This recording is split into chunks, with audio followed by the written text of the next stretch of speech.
Dear students, welcome to the classes of Ray Academy. We are studying the book on analysis of financial statements. Or presently, we are doing the chapter on cash flow statement. Question के first line. From the following information, calculate cash flow from operating activities and investing activities. दोनों से आपको निकालना होगा. Cash flow from operating activities और investing activities. तो इसमें additional information में दो दे रखा है, एक तो डेप्रिसिएशन ऑफ ₹80,000 वाला और एक tax paid during the year वाला. तो हम लोग स्टार्ट करते हैं. जहां पे टैक्स दे रखा है और आपके स्टेटमेंट के अंदर प्रोविजन फॉर टैक्स दे रखा है, वहां पे आपको अकाउंट बनाना पड़ेगा. This is working note. Working note में आपके प्रोविजन फॉर टैक्सेशन अकाउंट. तो प्रोविजन फॉर टैक्सेशन का it is a liability account. तो by balance brought down opening balance आएगा. तो बाय बैलेंस ब्रॉट डाउन में ओपनिंग बैलेंस आएगा और टू बैलेंस कैरेट डाउन में क्लोजिंग बैलेंस आएगा. यहाँ पे क्वेश्चन में लिखा है tax paid. It is provision for taxation account debited to either to cash account और to bank account. Bank account is preferable. कि को एडजस्टमेंट 2 में दे रखा है tax paid during the year 30,000. तो टैक्स पेड दे रखा है तो टैक्स प्रोविजन मेड निकलेगा. तो इसको डालने के बाद हम क्या करेंगे ना, टोटल करेंगे. This was adjustment 2. तो यहाँ पे क्रेडिट साइड में टोटलिंग उतारने के बाद 30,000 माइनस करके tax provision made during the निकालेंगे. By statement of profit and loss, that is tax provision made और टैक्स प्रोवाइडेड. ये बैलेंसिंग फिगर है. ये निकलने के बाद हम आगे चलेंगे. आगे हमारा बनेगा फिक्स्ड एसेट्स अकाउंट एडजस्टमेंट 1. तो हमारा फिक्स्ड एसेट्स अकाउंट का ओपनिंग बैलेंस इधर आएगा और क्लोजिंग बैलेंस इधर आएगा. तो क्वेश्चन में दे रखा है उतारो 3,25,000 opening balance and closing balance 3,92,000. Question में बोल रहा है डेप्रिसिएशन 80,000 प्रोवाइडेड. ये डेप्रिसिएशन करेंट ईयर का है. ये आपके नॉन ऑपरेटिंग एक्सपेंसेस में ऐड होता है, आपको ध्यान होगा.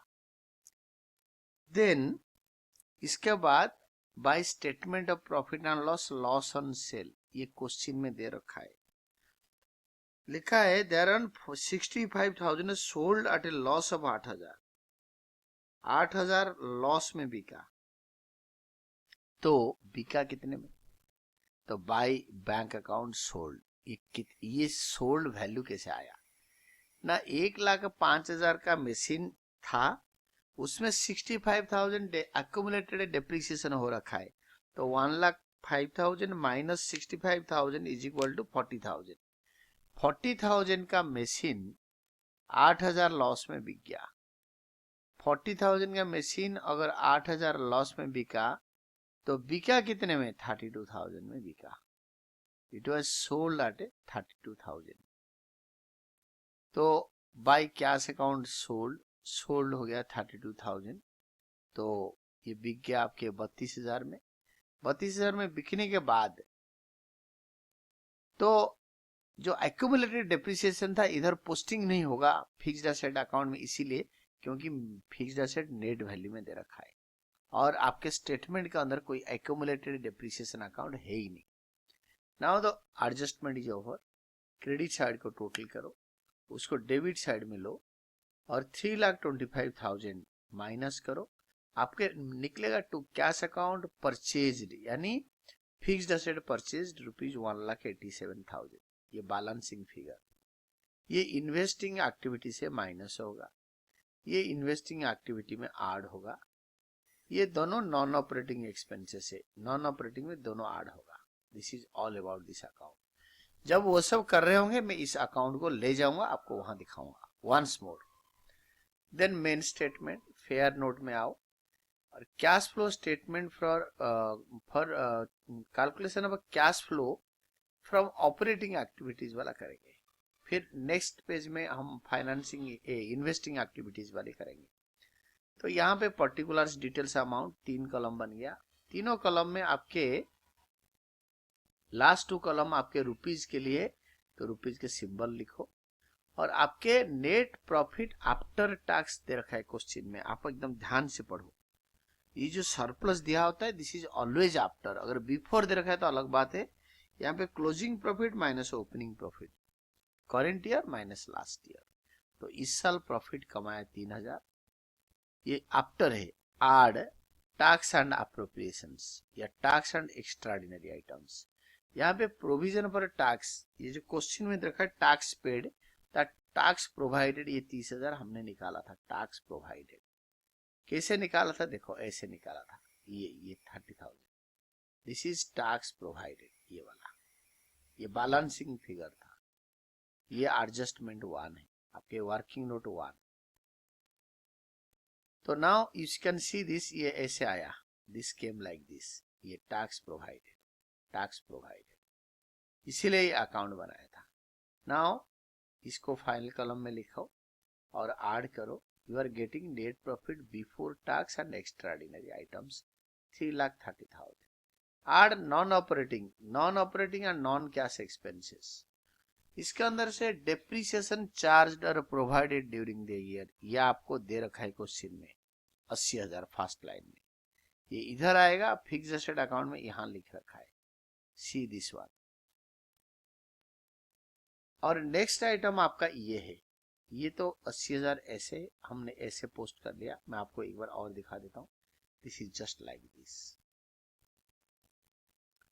इसके बाद नेक्स्ट होगा ये statement of profit and loss, loss on sale का entry, loss on sale of machinery, ये वाला हमारा हमने निकाला था, निकाला नहीं था, ये वाला क्वेश्चन में दे रखा है, दिस इज लाइक दिस, ये ऐसे आया, loss on sale of machinery. इधर भी पोस्टिंग होगा, इधर भी पोस्टिंग होगा, this is loss on sale of machinery. कहाँ कौन सा आइटम आएगा, यू मस्ट हैव अंडरस्टूड। ये आपके वर्किंग नोट 2 है।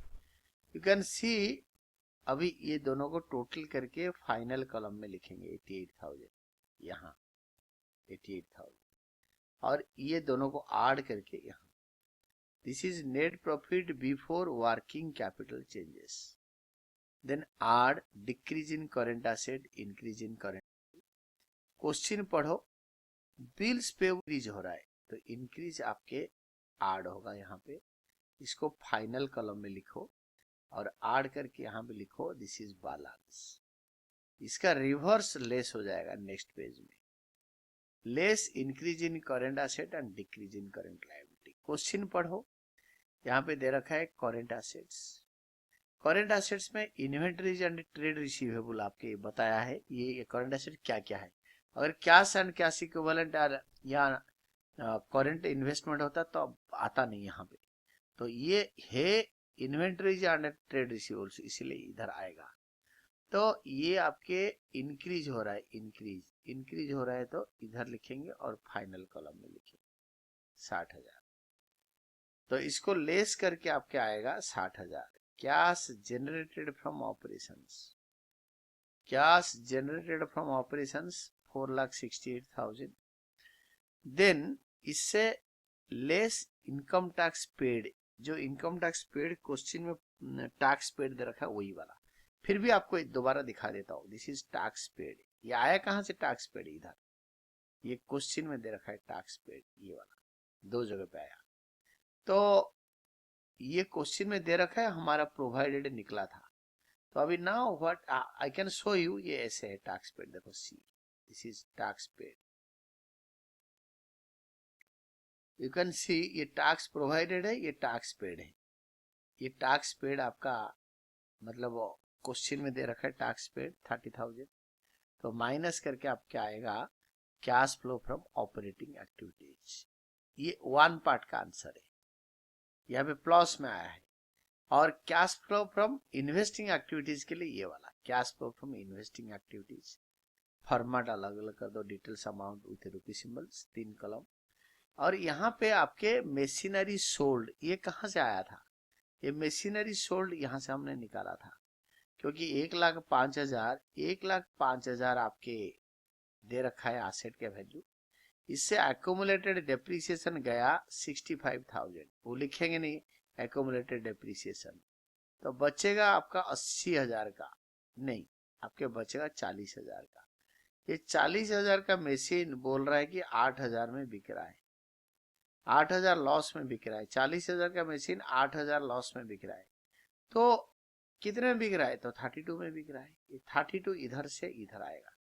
दिस इज मशीन सोल्ड, पैसा आया, मूवमेंट ऑफ कैश, कैश आ रहा है, कैश या चेक जो भी आ रहा है, this came in this way. देखो ये मशीन सोल्ड, ये हमने रफ में कैलकुलेशन करके निकाला। तो मशीन खरीदा, मशीन खरीदा ये वाला, ये मशीनरी अकाउंट को बैलेंस करके फिक्स्ड एसेट अकाउंट को आपके जो बैलेंसिंग फिगर आया, दिस इज 1,87,000।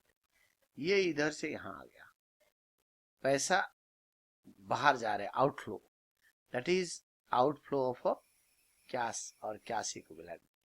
मशीनरी परचेज ये फिक्स्ड एसेट अकाउंट से आया। नाउ कैन सी, देखो net cash used in investing activities, ये हमारा फाइनल आंसर है। यूज हो गया, कैश यूज्ड, हम निकाल रहे थे कैश फ्लो फ्रॉम, तो बट निकला used in. This is all about your answer. 2-4 bar question पढ़ना, जब तक समझ में नहीं आया क्वेश्चन उसको पढ़ते रहना, और वीडियोस तब तक देखते रहना जब तक आपको अच्छी तरह समझ में ना आ जाता। You can carry on with your studies.